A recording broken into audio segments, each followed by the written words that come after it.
এই বিষয়টাকে আর মনে আনা কোনো জায়গা নেই বলে তার আগে তো আমি এর দোকানে ছিলাম, ফরিদের দোকানে। হ্যাঁ এই চলে গেল, তারপরে তো হাটে গেছিল, হাট থেকে ঘুরে এটা আবার চলে গেল। আমি সব বলেছি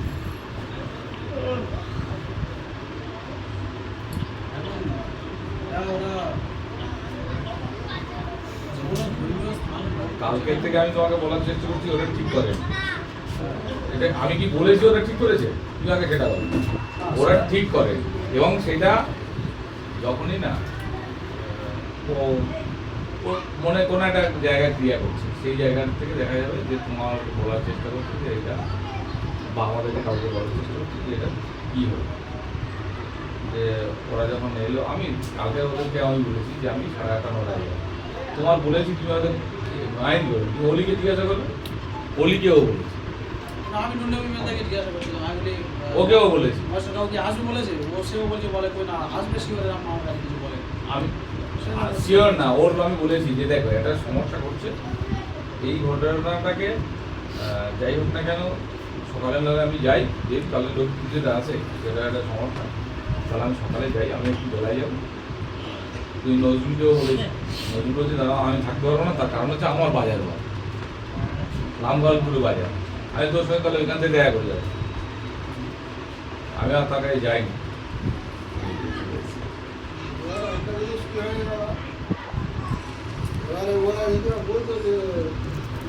আপনি আসবেন তাহলে সেটা ছেলেদের বলা যাবে, এইভাবে পৌঁছে গেছে সবাই, ছেলেরা ওখানে পুঁজি যাওয়া আমি বলি এক কোটা বললে আমার বেড়ে যাবে, ওই জন্য তাড়াতাড়ি ওখানে সে যা হয়েছে আমার কোনো আপত্তি সেটা না, কোনোরকম ভাবে এইটা নিয়ে পরবর্তী সময় ঝামেলা না হয়, এটাকে মাথায় রেখে চলতে হবে, এটাই বলা। এর ছাড়া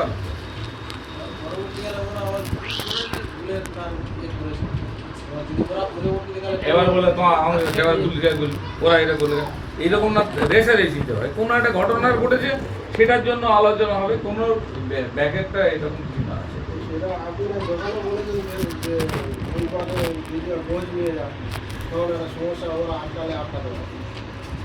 আমি বলি যে আমি সব কথাটা সব জায়গায় বলা যাবে।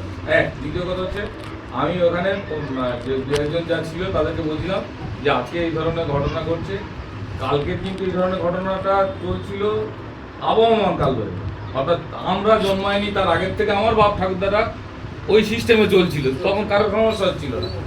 আজকের একটা কোথাও থেকে একজন লিখতে এসে লিখাকে কেন্দ্র করে আমাদের মধ্যে একটা খারাপ বাতাবরণ তৈরি হয়েছে, সেটাকে তৈরি করে যদি কখনো এই ধরনের কথা ওঠে, বিভিন্ন জায়গা থেকে কথা উঠছে, ঠিক আছে, সেটা নিয়ে সামাল দিতে হবে নিজেদের, তখন যেন কোনো সমস্যা না ঘটে। কালকে শোনার পরে দাদা আমাদের ছেলেরা ওরা ওখান থেকে ফোন যাচ্ছে বাবা কেউ কোথায় যাবে, আমরা জিনিসটা বুঝি আগে মুরব্বী লোকেরা বুঝুক, সব ছেলেরা যদি বুঝে নেবে লস হয়ে যাবে, আগে মুরব্বীদের বুঝতে দিতে হবে ওই ধরনের ঘটনাটাকে। নাহলে এই বিষয়টা অন্য কোথাও হলে দাদা একটা আলাদা সাজেশন তৈরি হবে, কিন্তু সেইগুলো ঠিক আছে, কিন্তু ওরা যদি কিছু বলে না এখন পর্যন্ত কিছু হয়নি, ঠিক আছে। কালকের থেকে অলরেডি তোমার সঙ্গে কথা হচ্ছে, নজরুলের সঙ্গে কথা বলেছি, অলির সঙ্গে কথা বলেছি, আর কার সঙ্গে কথা বলেছি বললাম, বিশেষ করে 3 জনের সঙ্গে আমি কথা বলেছি, নুন নবীর সঙ্গে কথা বলেছি, ওদের সঙ্গে সূর্যর সঙ্গে কথা বলেছি, শ্রীকান্তির সঙ্গে কথা বলেছি, কিন্তু কালকে দিলীপের সঙ্গে কোনো কথা হয়নি। সেখানে লিখে ডান দিকটাতে লেখা তাও ভাববো না। আরে ঈদগার সামনে পোস্টার লিখেছি, তারপরে ফের গ্যাপ দিয়ে আমার কবরস্থানের সামনে লিখতে খবর বাড়ি লিখতে, ও কি 5 লাখ বুঝতে পারে এটা খবর বাড়ি শিখিয়ে দেওয়া বুঝতে পারবে অনুমান চিকিৎসা করে লাভ নেই, যেটা ঘটে গেছে শেষ হয়ে গেছে, ওইটাই শেষ। কিন্তু দ্বিতীয়বার যে কথাটা যে একটা শুনতে খুব খারাপ লাগলো যে এই আর যদি কোনো অসুবিধা হয় বা এটা যেটা আপনার মুখে প্রকাশ পেয়েছি আমি তার- যা পেয়েছো ওই পর্যন্ত শেষ করো, আমি সেটা তারপরে তো কাজ শেষ। ওই জন্য আপনার অপেক্ষায় আমরা এতক্ষণ এখানে বসে আছি। আমি তো ওকে বলেছি যে আমি তোমার ওখান থেকে হয়ে যাবো। আমরা ওই আপনার অপেক্ষাটাই আমরা বসে আছি। আচ্ছা, যাদের সামনে বলেছি তারা বলতে যে যা হয়েছে, আর জলিলা একটা কথা বলেছে, আমি গাড়ি নাম দিয়েছি জলিলাটা, উনি পিছনে উঠতে গেলে তখন খেয়াল করেছে কিনা জানিনি, ও একটা আমার উদ্দেশ্যে সেটা দিয়েছে, যা সেটা দেওয়া দিয়েছে, আমি কিন্তু কোনো কথা বলিনি তখন। ও ফিরে আসতে ওর আমি একটা কথা বলেছি যে জলিল এই প্রশ্নের উত্তরটা যখন আমার জো পড়বে তখন আমি করতে তোর এখন কিছু বলবি না। ও তখন বলতে যে পুরো ভাইপোর মধ্যে যেটা হয়েছে আর ওরকম বাড়াবে, তা ওই বাড়ানো মানে এই শেষ করে দিয়েছি। আর সে কথাটা আমি বলবো কথাটা শেষ হয়ে গেল। শেষ হয়ে গেছে, ও বলতে যে এবারে তখন যারা ছিল তারা বলতে যে তাহলে শেষ হয়ে গেল, তোমার পুরো মিটিং মিলে তখন কি হবে, তাহলে তো চা খাবি না, আচ্ছা। বুঝলে তো? তাই? এই তো আবার কি এই আপনি এই যে কথাটা শেষ বললেন তো শেষ তা ওই শেষ। ওই পর্যন্ত। আমার কথা হচ্ছে আমরা আমাদের ছোটবেলার থেকে উভয় সম্প্রদায়ের মানুষ সম্প্রদায়ের সম্প্রীতি বজায় রেখে চলছি, আগামী দিনে চলবো, এইটাই মূল কথা। নিজেদের মধ্যে ভুল বোঝাবে হয়েছে, ওটা মিটিয়ে নেওয়াটা ওখানে শেষ, এটাই করতে হবে। কিছু লোকজন থাকে তারা ভিতর থেকে উস্কানি দেয়, সেটা যাতে না হয় সেটাকে আমাদেরকে দেখতে হবে, সেইটা সেটাই হবে।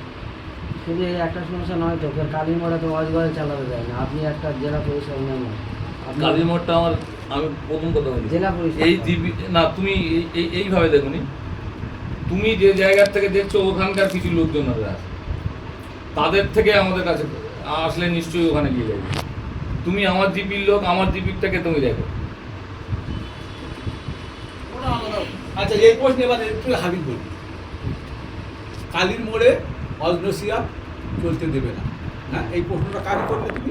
একজন প্রতিনিধিকে।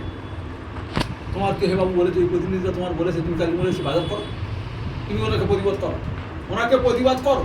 করার আগে তুমি তোমার নিজের সামনে নাও, উনি কি তোমার কোনোদিন বলেছে? না, না, তাদের আমি বলি তাদের, আমার পাতিবুনিয়া আছে বা অন্যান্য জায়গায় তারা উভয় সম্প্রদায়ের মানুষ, পাগলতলা থেকে আরম্ভ করে যারা ওই বাজারটাকে পরিচালন করে, আমাদের